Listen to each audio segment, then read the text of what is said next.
بسم اللہ الرحمن الرحیم السلام علیکم ورحمۃ اللہ وبرکاتہ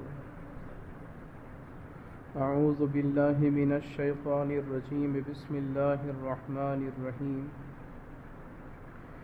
الحمد للہ وحدہ والصلاة والسلام علی من لا نبی بعدہ صلی اللہ تعالی علیہ وعلی آلہ واصحابہ الذین اوفوا عہدہ اما بعد قال اللہ تعالی فی مقام آخر اعوذ باللہ من الشیطان الرجیم بسم اللہ الرحمن الرحیم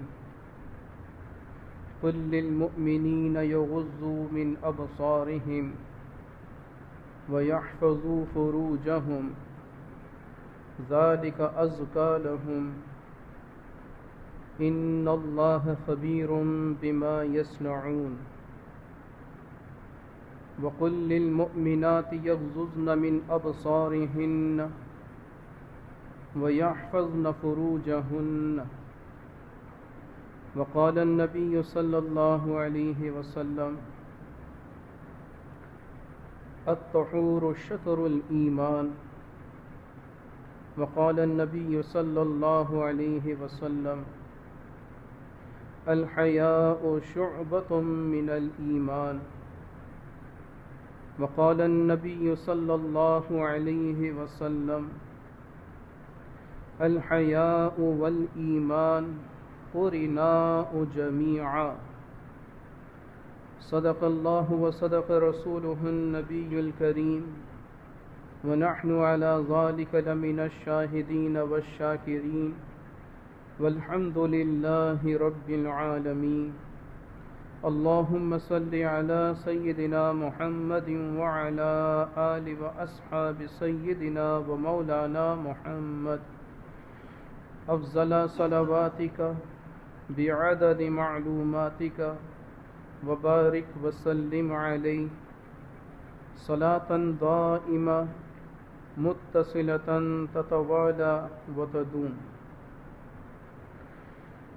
میرے عزیز مسلمان بھائیوں، بزرگوں، بچوں، اللہ تبارک و تعالی نے ہمیں رمضان کی نعمت نصیب فرمائی، اس کے اندر اعمال صالحہ کی سعادت نصیب فرمائی۔ اللہ تبارک و تعالی اس نعمت، اس سعادت پر جس قدر اس کا ہم شکر ادا کرنا چاہیں اس کا حق ادا نہیں ہو سکتا۔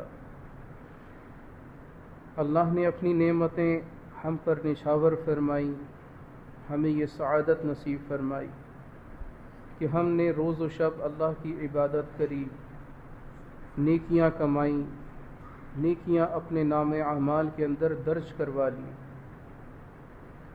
اب رمضان تو چلا گیا، لیکن پیچھے ایک سوچ ہمیں دے کر گیا ہے، اور وہ سوچ یہ ہے کہ ہم نے جو اعمال نامے کے اندر نیکیوں کو درج کیا، ہم ان نیکیوں کو محفوظ بنائیں، کہیں ایسا نہ ہو کہ اعمال نامے کے اندر سے وہ نیکیاں ضائع ہو جائیں، کیونکہ اللہ تبارک و تعالی نے حضور صلی اللہ علیہ وسلم سے یہ فرمایا قُلْ هَلْ أُنَبِّئُكُمْ بِالْأَخْسَرِينَ أَعْمَالًا، کہ آپ صلی اللہ علیہ وسلم سے ہم یہ کہتے ہیں کہ آپ ان سے یہ فرما دیجئے هَلْ أُنَبِّئُكُمْ، کیا میں تمہیں خبر کروں بِالْأَخْسَرِينَ أَعْمَالًا، کہ تم میں سے خسارے والا کون ہے عمل کے اعتبار سے، الذین سعیہم فی الحیات الدنیا، جس نے اپنی اسی زندگی میں خوب نیکیاں کریں، اعمال صالحہ کرے، اور یہ گمان کرتا رہا کہ انہم یحسبون انہم یحسنون صنعا، کہ وہ یہ گمان کرتا رہا کہ وہ تو بہت نیکیاں کر رہا ہے، نیک اعمال اس کے خوب درج ہو رہے ہیں، نیکی کے راستے پر ہے، لیکن یہی عجب، یہی خود بینی اسے لے ڈوبی، اور اس نے کمایا بہت کچھ لیکن محفوظ نہ بنا سکا۔ تو رمضان تو چلا گیا، لیکن ہمیں ایک سوچ یہ دے کر گیا کہ ہم اپنے اعمال صالحہ کو اپنے اعمال نامے میں درج رکھیں، اسے محفوظ رکھیں اور اسے ضائع ہونے سے بچائیں۔ اعمال صالحہ بہت سی باتوں سے ضائع ہو جاتے ہیں، جن کے بارے میں ساجش نے ایک جمعہ پہلے رمضان کے اندر ہی یہ عرض کیا تھا کہ 4 ایسے اعمال ہیں کہ جن کی وجہ سے انسان کی اعمال صالحہ ضائع ہو جاتے ہیں۔ انہی میں سے ایک عمل انسان کی نگاہ کی احتیاط نہ رکھنا بھی ہے، کہ جب انسان اپنے نگاہوں کو احتیاط سے استعمال تو پھر انسان کی یہی بد نگاہی اس کے اعمال کے اندر کی حلاوت قرآن کی مٹھاس کو ختم کر دیتی ہے۔ اور یہ نگاہوں کی حفاظت اس قدر محتمم بالشان مسئلہ ہے کہ اللہ تبارک و تعالی نے نگاہوں کی حفاظت کے لیے مردوں کو الگ حکم دیا، عورتوں کو الگ حکم دیا ہے۔ محتمم بالشان اس مسئلے کو کہا جاتا ہے کہ جس کے بارے میں اللہ قرآن مجید میں بہت سی جگہوں پر ارشاد فرمائے، حکم دے۔ جیسے نماز ایک وہ عمل ہے کہ جو محتمم بالشان ہے، اس کی ایک شان ہے، اور اس کا بیان اہتمام کے ساتھ اللہ نے ذکر کیا۔ قرآن مجید کے اندر 700 سے زیادہ مقامات پر نماز کے قائم کرنے کا حکم آ رہا ہے۔ تو نماز ایک محتمم بالشان عمل ہوا۔ اسی طرح انسان نگاہوں کی حفاظت کرے تو یہ بھی ایک ایسا محتمم بالشان مسئلہ ہے کہ اللہ نے مردوں کو الگ اور عورتوں کو الگ حکم دیا ہے۔ اللہ تعالیٰ مردوں کے لیے ارشاد فرماتے ہیں قُل لِّلْمُؤْمِنِينَ يَغُضُّوا مِنْ أَبْصَارِهِمْ، میرے پیارے نبی صلی اللہ علیہ وسلم، آپ ان مومنین سے فرما دیجئے کہ اپنی نگاہوں کو جھکا کے رکھیں، نگاہوں کی حفاظت کیجئے۔ وَيَحْفَظُوا فُرُوجَهُمْ، اور اپنی شرم کی جگہوں کی حفاظت کرے، اس کی حفاظت کرنی۔ ذَلِكَ أَزْكَىٰ لَهُمْ، یہ دونوں اعمال ان کے لیے نہایت پاکیزہ ہیں۔ ان اللہ خبیر بما یصنعون، اور جو کچھ تم کر رہے ہو، جو بھی مصنوع تمہارے اندر سے ظاہر ہو رہی ہے، تم اسے تراش رہے ہو، خراش رہے ہو، یعنی عمل کر رہے ہو، اللہ اس سے باخبر ہے۔ یہ مردوں کو حکم آیا، اور عورتوں کے لیے اسی کی اگلی آیت میں اللہ نے فرمایا کہ قُل لِّلْمُؤْمِنَاتِ يَغْضُضْنَ مِنْ أَبْصَارِهِنَّ، کہ آپ صلی اللہ علیہ وسلم مؤمنین عورتوں سے بھی فرما دیجئے کہ یہ بھی اپنی نگاہوں کی حفاظت کریں، نگاہوں کو جھکا کے رکھیں۔ وَيَحْفَظْنَ فُرُوجَهُنَّ، اور اپنی شرم کی جگہوں کی حفاظت کریں۔ تو یہ ایک ایسا محتمم بالشان مسئلہ ہے کہ اس کے لیے اللہ کو صراحتاً مردوں کو الگ، عورتوں کو الگ حکم دیا۔ اس کی وجہ کیا ہے؟ اس کی وجہ یہ ہے کہ یہ مسئلہ انتہائی اہم ہے کہ جب انسان اپنے نگاہوں کی حفاظت نہیں کرتا تو یہ نگاہ انسان کے دل کے ساتھ ایک ڈائریکٹ کنیکشن رکھتی ہے۔ ایک نظر کا تیر انسان کے دل پہ لگتا ہے، اور پھر کیا ہوگا کہ انسان کے دل و دماغ کے اندر وہی خیال جو نظر سے دیکھا تھا وہ چلتا رہتا ہے۔ پھر نمازوں کے اندر بھی وہی خیال، دوسری عبادات کے اندر بھی وہی خیال۔ تو یہ نگاہ کی ایک مرتبہ بے احتیاطی ایسی ہوئی کہ جس کی وجہ سے انسان کے ہر عمل کے اندر وہی خیال، وہی چیز چلی جا رہی ہے۔ تو اس وجہ سے یہ نگاہوں کی حفاظت بہت اہم ہے۔ حضور نبی کریم صلی اللہ علیہ وسلم نے صحابہ کرام رضی اللہ عنہم کی ایک جماعت سے یہ فرمایا کہ تم راستے میں بیٹھنے سے بچو، راستے میں مت بیٹھا کرو۔ اور بیٹھنے سے مراد یہاں کھڑا ہونا بھی ہے کہ راستے میں کھڑے ہو کے نہ ایک جگہ ٹک کے نہ کھڑا ہو جائے کرو.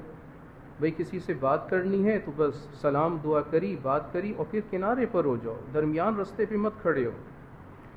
تو صحابہ کرام رضی اللہ عنہم نے حضور علیہ السلام سے پوچھا، یا رسول اللہ صلی اللہ علیہ وسلم، راستے میں کھڑا ہونا ہمارا مقصد نہیں، لیکن ہماری دکانیں، ہمارا کاروبار درمیان رستے پہ چلتا ہے، ہم اگر کناروں پہ کھڑے ہو جائیں تو گاہکی نہ ملے، تو ہماری مجبوری ہے.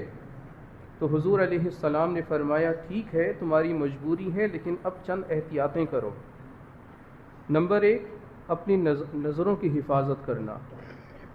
نمبر 2، کسی سے الجھنا نہیں، کسی سے ناراض ہو کر یا اس سے الجھ کر تم کوئی الٹی سیدھی بات نہ کرنا اس سے. نمبر 3، اگر کھڑا ہی ہونا ہے تو نیکی کا حکم کرنا. اور نمبر 4، کھڑا ہی ہونا ہے تو گناہوں سے روکنا. یہ 4 حکم کے پابند رہو گے تو رستے پہ بے شک کھڑے ہو جاؤ. انشاءاللہ یہ رستے پہ کھڑا ہونا تمہیں نقصان نہیں دے گا. حضرت علی کرم اللہ وجہہ رضی اللہ عنہ سے حضور علیہ السلام نے فرمایا کہ علی، اپنی نگاہوں کی حفاظت کرنا، اس لیے کہ ایک نظر جب تم ڈالو گے اور بغیر ارادے کے ڈلی تو وہ تو معاف ہے، لیکن اگر دوسری نظر ڈالو گے تو وہ ارادتاً ہوگی، وہ جائز نہیں ہے. یہ حکم کن کو دیا گیا؟ حضرت علی رضی اللہ عنہ کو. وہ علی کہ جو انتہائی نفیس الطبع تھے، انتہائی شرمیلی طبیعت کے تھے، ان کو یہ حکم ہو رہا ہے. تو اس کا مطلب ہے کہ یہ بہت اہتمام والا مسئلہ ہے کہ تمام صحابہ کرام رضی اللہ عنہم بالعموم اور بالخصوص حضرت علی رضی اللہ عنہ کو یہ حکم دیا جا رہا ہے.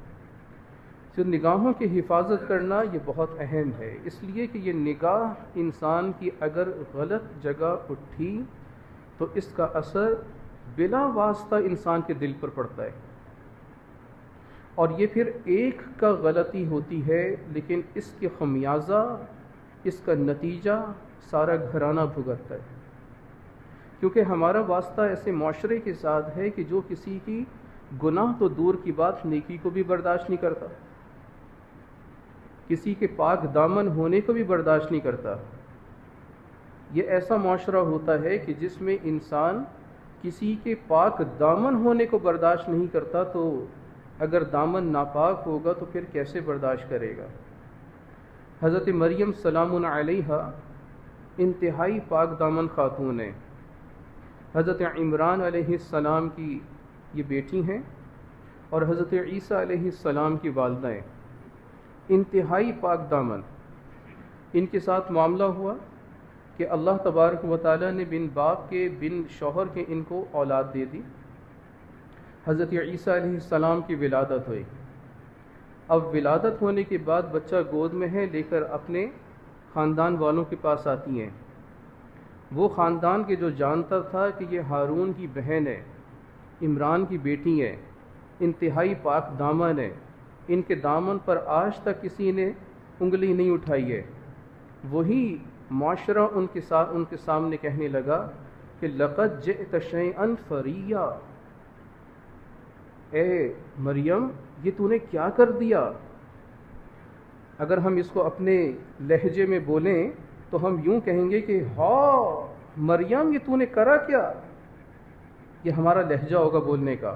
تو قرآن نے یہی لہجہ، یہی اسلوب ان الفاظ میں بیان کیا، لقد جئت شیئا فریا، اے مریم یہ تو کیا کر بیٹھی. اور پھر اس معاشرے نے جو کہ وہ پاک دامن خاتون کو دیکھ رہا تھا، ان کے خاندان والا تھا، اس نے ان کو بھی نہ بخشا اور کیا کہا، 3 تانے مارے اور ان کی نسبت کے تانے مار کر ان کو کہا، یا اخت ہارون، اے ہارون کی بہن، اے ہارون کی بہن، ما کان ابوک امرأ سوء، نہ تیرا باپ بدکار، وما کانت امک بغیہ، اور نہ ہی تیری ماں بدکارہ تھی، یہ تو نے کیا کر دیا. اب ذرا اندازہ کیجئے کہ یہ معاشرہ ایسا ہے کہ جو ایسی پاک دامن عورتوں کو بھی نہیں بخشتا، تو پھر جس کا دامن ناپاک ہو گیا اپنی نگاہوں کی بد نگاہی سے، بد احتیاطی سے، تو پھر یہ اس کو کیسے بخشے گا؟ اسی واسطے یہ عاجز عرض کیا کرتا ہے کہ جو بچہ، نوجوان بچہ ہو یا بچی، لڑکا ہو یا لڑکی، اپنی نگاہوں کو جھکا کے چلتے ہیں، ان کے ماں باپ سر اٹھا کے چلتے ہیں، فخر سے چلتے ہیں، عزت اور احترام کی نگاہ سے چلتے ہیں۔ لیکن اگر انہی کے بیٹا یا بیٹی پر تہمت لگ جائے، ان کا دامن پر کسی نے دھبا لگا دیا، تو پھر وہی ماں باپ چاہے جتنی ہی عزت والے ہوں، وہ اپنی نگاہوں کو جھکا کے چلتے ہیں۔ اس لیے اپنے دامن کو عفت اور عصمت سے آباد رکھنا یہ بہت ضروری ہے۔ تو یہ بد نگاہی تو بہت آگے کی بات ہے، یہ عمل تو بڑے آگے کی چیز ہے۔ بد نگاہی کے مواقع سے بھی بچنا چاہیے۔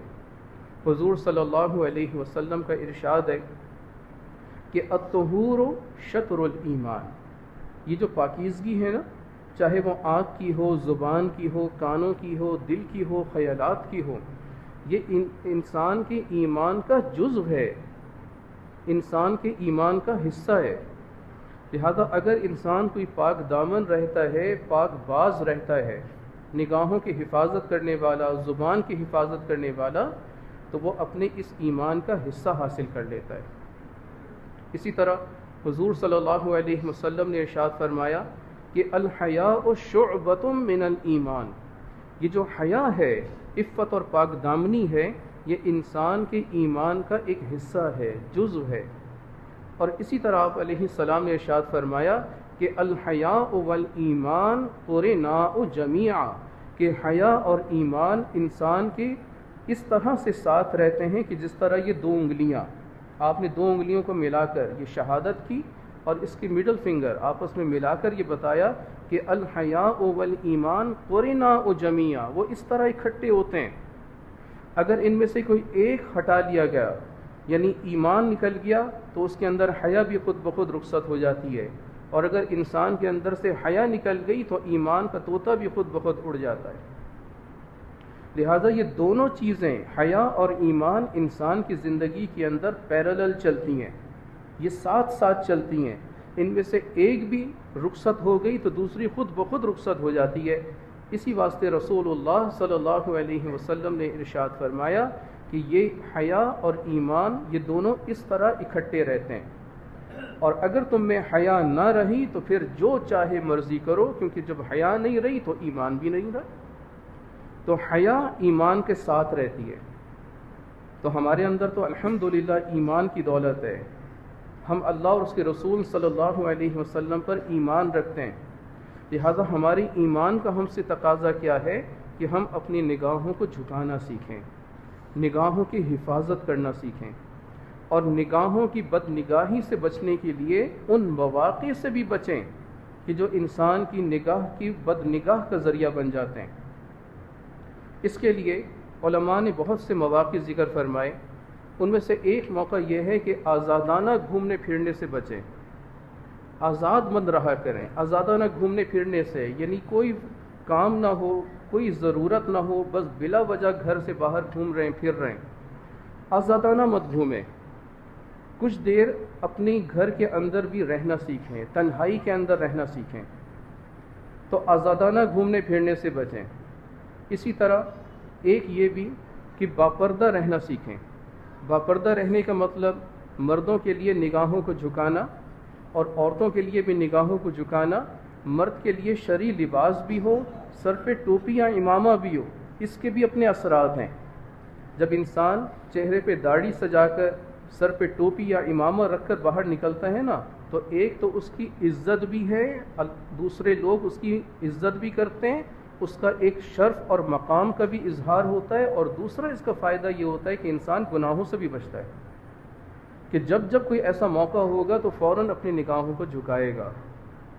ہمارے ایک پیر بھائی وہ ہمارے حضرت سے بیعت ہوئے تو حضرت نے ان کو حکم دیا کہ اب نگاہوں کی حفاظت کرنی ہے، نگاہوں کو جھکا کے چلا کرو۔ وہ خود اپنا واقعہ بیان کرتے ہیں کہ پہلے میں اپنی نگاہوں کی حفاظت نہیں کرتا تھا، حضرت نے حکم دیا، اب بیعت ہونے کے بعد میں نے اس پر عمل کیا۔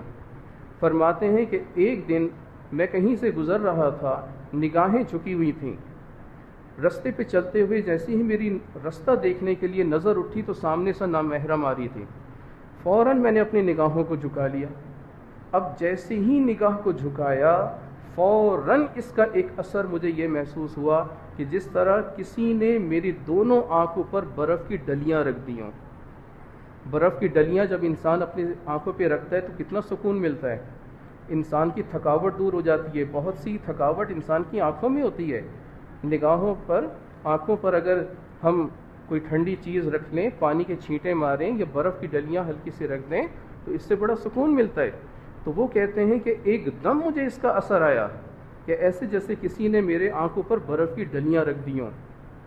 یہ اللہ تبارک و تعالیٰ اس طرح کی نعمتیں انعامات کے طور پر دیتا ہے اور بندوں کو دکھاتا رہتا ہے کہ تم نے ایک عمل میری خوشنودی کے لیے کیا، میری خوشی کے لیے، رضا کے لیے کیا، اب اس کا انعام بھی تو مجھ سے لو۔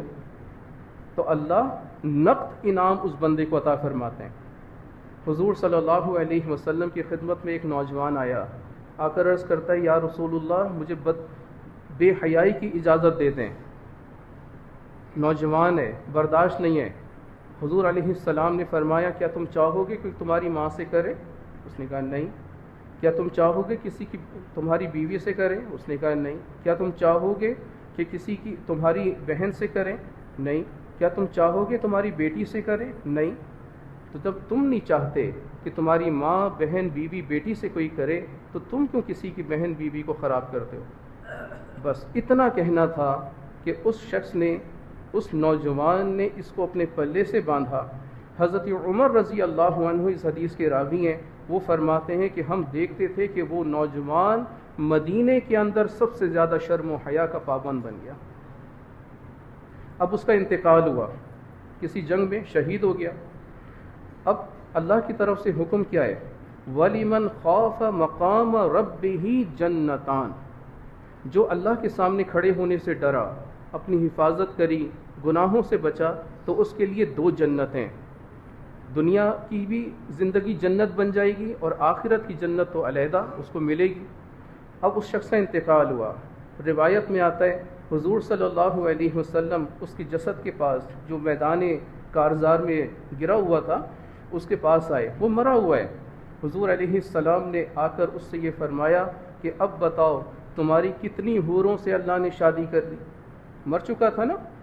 تو حضور علیہ السلام نے پوچھا، تو روایت میں آتا ہے کہ اس کا ہاتھ پیٹ کے نیچے تھا اور وہ اوندھے منہ گرا ہوا تھا۔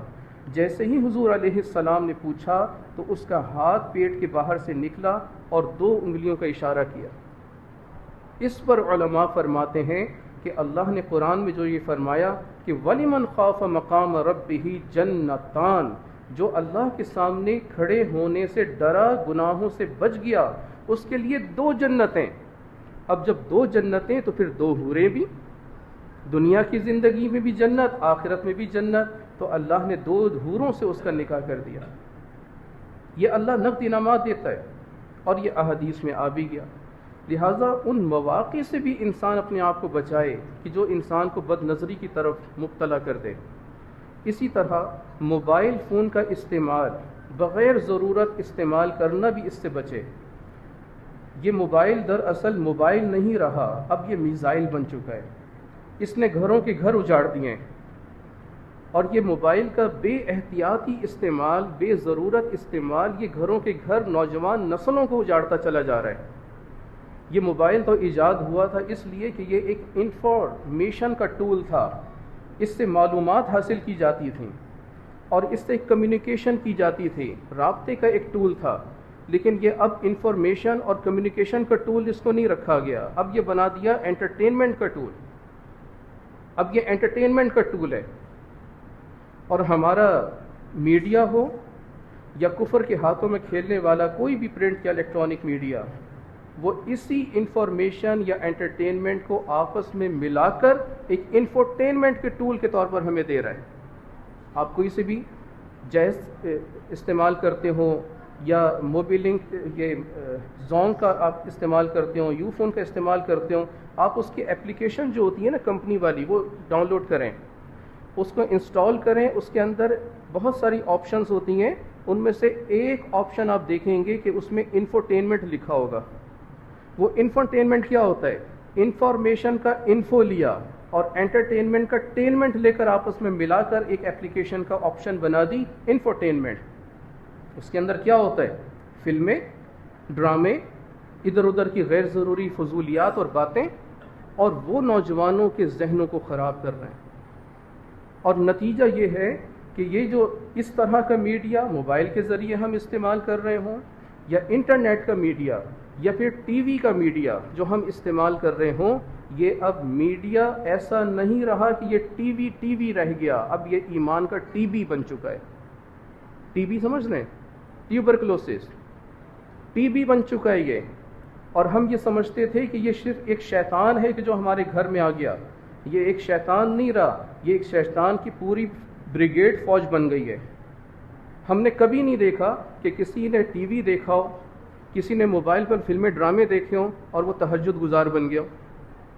ہم نے کبھی نہیں دیکھا کہ کسی نے فلمیں ڈرامے دیکھ کے پردہ کیا. ہم نے تو نہیں دیکھا کہ اس نے صوم و صلات کا پابند بن گیا ہو. اگر ہوتا ہے تو اس کا برعکس ہوتا ہے، اس کا الٹ ہو جاتا ہے. تو ہم اپنی نوجوان بچوں کو، اپنے بچوں کو غیروں کے حوالے کیوں کر رہے ہیں؟ یہ ہمارے بچے ہیں، ہم ان کو اون کریں، یہ ہمارے ہیں. ہم ان کو غیروں کے حوالے کیوں کر رہے ہیں؟ ان کی تہذیب ان بچوں کو پر مسلط کیوں کر رہے ہیں؟ وہ کفار، وہ کافر کہ جو کہ اب ہم مسلمانوں کے خیر خواہ کبھی بھی نہیں ہیں. آپ دیکھ لیجئے، اب تو زبان زد عام بات ہو چکی نا کہ وہ لوگ جو ملکوں کے حکمران تھے انہوں نے امریکہ کا ساتھ دیا اور اس کے ملک میں ٹریلینز آف ڈالرز کی سرمایہ کاری کی، ٹریلین ڈالرز کی، صرف اس امید پر کہ یہ ہمارا خیر خواہ ہوگا. اگر کوئی بیرونی طاقت ہم پر حملہ آور ہوگی تو کویت کا دفاع کرے گا، قطر کا دفاع کرے گا، سعودی عرب کا دفاع کرے گا. ٹریلینز آف ڈالرز کی سرمایہ کاری ہو رہی ہے اسی نام پر. لیکن ہوا کیا؟ وہی امریکہ جس نے ٹریلینز آف ڈالرز تو لے لیے لیکن انہی کو آنکھیں دکھا رہا ہے. ہو رہا ہے کہ نہیں ہو رہا ہے؟ یہ سب ہمارے سامنے معاشرے کی زبان زد عام باتیں ہیں، لیکن ہماری آنکھیں کیوں نہیں کھل رہی؟ ہم کیوں نہیں قرآن کے اس پیغام کو سمجھ رہے کہ جو قرآن چیخ چیخ کے ہمیں کہہ رہا ہے لا تتخذوا الکافرین اولیاء بعضهم اولیاء بعض. یہ کفار تمہارے ہرگز دوست نہیں ہیں، یہ ایک دوسرے کے خیر خواہ ہیں. یہ اسرائیل کا ساتھ دیں گے، یہ یہود و نصارہ ایک دوسرے کے ساتھ گٹھ جوڑ ہے ان کا، تمہارے کبھی بھی خیر خواہ نہیں ہیں. یہ اس وقت تک تمہارے خیر خواہ نہیں ہیں کہ جب تک تم انہی کے جیسے نہ بن جاؤ، تم بھی کافر ہو جاؤ. جب تک تم ان کا کلمہ نہیں پڑھ لو گے، ان کے جیسے نہیں بن جاؤ گے، ان کی تہذیب اپنے اوپر مسلط نہیں کر لو گے، یہ نہیں سمجھیں گے کہ تم مسلمان ہو، یہی سمجھیں گے کہ تم ہمارے دشمن ہو. تمہارا خون مسلمانوں والا ہے، تمہارا رنگ و روپ تمہارا مسلمانوں والا ہے، لیکن تمہاری زبان اور تمہارا لہجہ اور تمہاری تہذیب ان جیسی ہے. تو یہ مسلمان ہیں جنہیں دیکھ کے شرمائیں یہود؟ نہیں، وہ تم پہ بمباری کریں گے. آج فلاں کی باری، کل تمہاری باری ہوگی. اس لیے ان کی تہذیب کو اپنے اوپر مسلط نہ ہونے دو. اپنے بچوں کو بچاؤ، اپنے بچوں کو اون کرو، یہ ہمارے ہیں. ہم اپنے بچوں کو خود ان کی تربیت کے لیے ماحول دیں، کافروں کے حوالے نہ کریں. ان کے لیے ٹی وی گھر میں لے کر آ گئے، چلو ان کا ٹائم پاس ہو جائے گا، ان کا ٹائم نہیں گزرتا، چلو ایل سی ڈی لے آئے اور بڑی ساری 20-25 انچ کی لے آئے. کس وجہ سے؟ ان کا ٹائم پاس ہو جائے. لیکن ٹائم پاس نہیں ہوگا، یہ ان کے ایمان کا ٹی بی بن جائے گا. وہی بچہ ان کی تہذیب اپنے اوپر مسلط کر کے کل کلاں آپ کے خلاف باتیں کرے گا، آپ کے بارے میں کہے گا کہ جی وہاں اگر یہ کہا جاتا ہے کہ جی 18 سال کے اگر ہم ہو گئے تو ہم خود مختار ہیں، ہم جانے تم جانو اپنی زندگی، تو پھر تمہارے ساتھ بھی یہی ہوگا، تمہیں اولڈ ایج ہومز میں پہنچا دے گا وہی بچہ. اور ہمارے علماء یہ اس بارے میں واقعات سناتے ہیں کہ وہاں امریکہ کے اندر وہ بیان کے لیے گئے، ایک شخص آیا، ایک خاتون آئی اور وہ کہنے لگیں کہ حضرت آپ مسلمان لگتے ہیں، آپ صرف اتنا کریں کہ مجھے اپنا فون نمبر دے دیں اور مجھ سے ایک وعدہ کر لیں کہ آپ صرف 5 منٹ کے لیے مجھ سے بات کریں گے فون پر، اس کا بل بھی میں ادا کروں گی، صرف آپ 5 منٹ کے لیے مجھ سے وعدہ کر لیں. انہوں نے کہا کہ بھائی آپ غیر مسلم، آپ خاتون، میں کیسے بات کر سکتا ہوں؟ تو وہ عورت آگے سے پھوٹ پھوٹ کے رونے لگی اور کہنے لگی کہ میرے کئی بچے ہیں، بیٹے ہیں، لیکن انہوں نے مجال ہے کہ جو 24 گھنٹے کے اندر ایک دفعہ بھی مجھے کچھ کہنے کے لیے، پوچھنے کے لیے کمرے میں آتے ہوں، مجھے لاوارثوں کی طرح چھوڑا ہوا ہے، میں گھر کے کسی کونے میں کھدڑے میں پڑی رہتی ہوں، پوچھنے تک کوئی نہیں آتا، تو صرف 5 منٹ کے لیے مجھ سے بات کر لیں۔ تو وہ فرماتے کہ میں نے ذرا پوچھا کہ آخر بات ہوئی کیا سے، تو وہ کہنے لگی کہ میرے بچوں نے نا کتا پالا ہوا تھا، میں نے عدالت کے اندر کیس کر دیا کہ یہ اب میرے بچے ہیں لیکن کتے کو زیادہ خیال رکھتے ہیں اور میرا خیال کوئی نہیں۔ تو آگے سے عدالت کے اندر جب یہ کیس فائل ہوا تو آگے سے جواب دعوے کے لیے بچوں کو بلایا گیا۔ بچوں نے جواب دعوے کے اندر یہ اسٹیٹمنٹ لکھی کہ دراصل ہم 18 سال کے ہو چکے ہیں، ہم خود مختار ہیں، لہٰذا ہم اپنی زندگی اپنی مرضی کے مطابق گزاریں گے، کتا پالیں کچھ پالیں، ہماری والدہ کو انٹرفیئر کرنے کی اجازت نہیں ہے۔ عدالت نے جب ان کا موقف سنا تو بچوں کے حق میں فیصلہ دیا۔ اب ذرا اندازہ کیجئے کہ یہ وہ معاشرہ ہے کہ جس معاشرے کو ہم یہاں پاکستان میں لانا چاہ رہے ہیں، ہم اپنے گھر کی دہلیز تک پہنچانا چاہ رہے ہیں۔ کیا ہم چاہیں گے کہ کل کلا ہمارے بچے بھی ہمارے ساتھ یوں کریں؟ ہماری مشرقی روایات ہیں، ہم اپنے بچوں کو اسلامی تہذیب دیتے ہیں، اور حضور صلی اللہ علیہ وسلم نے ارشاد فرمایا کہ کسی والد نے اپنے بچوں کو اس سے بہترین کوئی تحفہ نہیں دیا کہ انہیں اسلام کے آداب سکھائے۔ بیٹا کھڑے بیٹھے یہ آداب ہیں، بولنے چالنے کے یہ آداب ہیں، کسی بڑے سے ملو تو یہ ادب، کسی چھوٹے سے ملو تو یوں شفقت، یہ آداب مجلس کے، یہ آداب مسجد کے، یہ آداب کاروبار کے۔ ہمارے گھروں کے اندر تو یہ مشرقی روایات ہیں، ہم نے اپنے بچوں کو خود رو پودوں کی طرح چھوڑ دیا، معاشرے کے حوالے کر دیا۔ اب یہ خود رو پودے کی طرح ایسے اگ رہے ہیں کہ ان کی شاخیں کہیں ادھر جا رہی ہیں کہیں ادھر جا رہی ہیں، ماں باپ کو پرواہ نہیں۔ ماں باپ سمجھتے ہیں کہ اسکول کالج میں بھیج کر ہم اپنے بچوں کو یہ سمجھ رہے ہیں ان کی تربیت ہو رہی ہے، تعلیم و تربیت کا ایک نظام ہے، وہاں پر تربیت نہیں ہو رہی، تعلیم ضرور ہے۔ تربیت گھر کے اندر ہوتی ہے، تربیت ماں کی گود میں ہوتی ہے، تربیت باپ کے سائے میں ہوتی ہے۔ جب تک ماں باپ کا سایہ بچے کو نہ ملے تو یہ معاشرہ تپتی دھوپ میں بچوں کو جھلسا دیتا ہے۔ اس لیے اپنے بچوں کو اون کیجئے، ان بچوں کو آداب سکھائیں، ان بچوں کو سکھائیں کہ ان کو نگاہوں کی حفاظت کیسے کرنی ہے، کس کے سامنے کس انداز سے بولنا ہے، لہجہ کیا ہوگا، الفاظوں کا اتار چڑھاؤ کیسا ہوگا، تمہارے الفاظوں کا چناؤ کیسا ہونا چاہیے، یہ سب بتائیں۔ اور ان بچوں کو بنیادی طور پر ماں کی گود سے یہ تہذیب سکھانی شروع کریں، گڈ ٹچز، بیڈ ٹچز، یہ بتائیں بچوں کو، تاکہ کل کنا کوئی شخص ان کو اس انداز سے نہ ملے کہ کوئی ان کو نامناسب جگہ پر ہاتھ لگا لے۔ بھئی ہماری اسلام ہے، ہمیں اسلام کہتا ہے کہ بھی ایک فرق مراتب ہونا چاہیے، ایک فاصلہ ہونا چاہیے، کہیں ایسا نہ ہو کہ گڈ ٹچز بیڈ ٹچز کا سامنا کرنا پڑ جائے۔ انہیں ابھی سکھائیں۔ تو بچوں کی تعلیم و تربیت ماحول نہیں کرتا، ماحول پر چھوڑیں گے تو وہ کل کلا کسی علاقے کے کسی محلے کے بچے کو اپنا مینٹر بنا دے گا اور یہ سمجھے گا کہ میرا وہ جو دوست ہے نا وہی سب سے بڑا خیر خواہ ہے، گھر کے اندر جو میرا باپ بیٹھا ہوا ہے وہ سب سے بڑا دشمن ہے، مجھے روکتا ہے، مجھے ٹوکتا ہے، باتوں باتوں میں جھڑکتا ہے، وہ میرا دوست نہیں ہے۔ دوست تو وہ ہے جو محلے کا ڈان ہے، وہ اسے اپنا مینٹر بنا دے گا۔ اس لیے اپنے بچوں کو اپنی گود دکھائیں، اپنی سایہ دکھائیں، اپنے الفاظ ان کے اندر اتاریں، اور پھر بچوں کے اندر حیا اس طرح اتار دیں کہ یہ حیا خود ان کے ایمان کا حصہ بن جائے۔ اللہ تبارک و تعالی ہمیں اس کی توفیق نصیب فرمائے اور ہمارے بچوں کو با حیا بنا دے، بے حیائی کی اس لعنت سے ہماری حفاظت فرمائے۔ وآخر دعوانا ان الحمد للہ رب العالمین۔ اللہ کو ہر دم یاد کر، اس نام سے دل شاد کر۔